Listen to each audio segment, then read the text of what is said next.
Foundation, planting the oak trees, which, it sounds great, and I thought it was great at one time, but then I started looking out and going, I could see like these trees like plunked down everywhere, and it's ruining the pattern that was here. So, and I'll tell you, when you start saying like you're against oak trees, it's like being against mom, apple pie, and the American flag. It's like communist or something. It's just a matter. It's just science. That's all I'm saying. Science class. This is just if people said like the ranchers cut all the trees down. That's why they're not here. Well, I'm going, well, why didn't they cut that one down? Why didn't they cut those over there? I mean, why are there always trees on the north slope but none on the south slope? They decided to cut all the trees on the south slope? No, they didn't. And there's other reasons too, with soils and stuff like that, because we've done some research. And for example, down in this valley down here, let's see these trees down here were planted, they're dead. Okay, that tree there and that tree over by those other guys, they're dead. And that's like, big, deep soil. Everyone thinks, well, oak trees like to be in big, deep soils.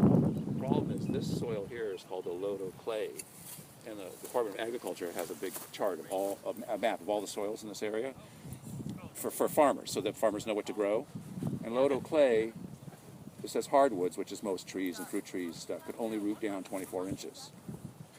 Okay, so they say it's not suitable for orchards.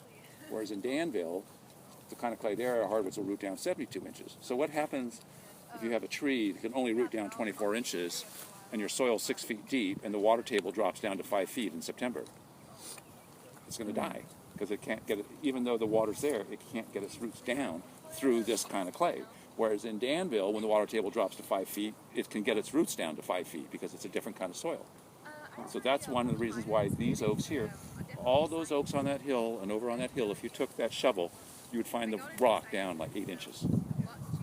So it's sort of counterintuitive. You think the oaks would be down where the soils are deep in the valley bottom, but not with this kind of clay. That kind of clay over there, yes, but not this one. There's like 10 kinds of soil between here and Danville. It's really interesting.